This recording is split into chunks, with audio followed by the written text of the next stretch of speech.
The billionaire CEO, in order to test his wife's sincerity, rented a tricycle to pick up his wife for their move. Before his wife could ask more questions, he picked her up and put her on the tricycle. He then rode the tricycle toward their new home. After riding for over an hour, they finally arrived.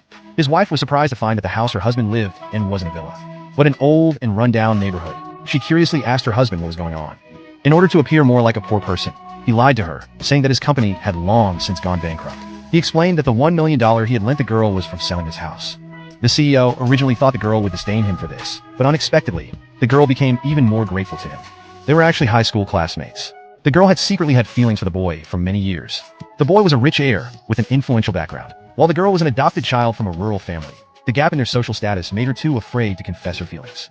Every time, she could only secretly watch the boy and quietly draw portraits of his figure, planning to keep it as the first work she designed to remember him by. After graduation, they parted ways for many years. When they met again, the CEO recognized the girl immediately as his high school classmate. Later, they became intimate due to an unexpected event. The CEO's assistant investigated and found that the girl's adoptive father had fallen seriously ill and was hospitalized and urgently needed a large sum for surgery. The CEO misunderstood that the girl had deliberately approached him for money. The girl gave the medical fund she had raised to her adoptive parents' biological daughter, but the biological daughter kept the money for herself. As a result, her adoptive father's condition worsened, and there was no money for surgery. The girl spent all her savings and was helpless, and could only squat on the floor, crying in despair. At that moment, the CEO, who was being urged by his parents to get married, arrived at the hospital. The CEO asked the girl to marry him. He promised to pay for the girl's father's medical expenses.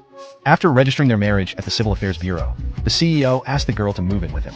To test whether the girl was after his money, he specifically rented a tricycle to pick her up. This leads to the scene at the beginning.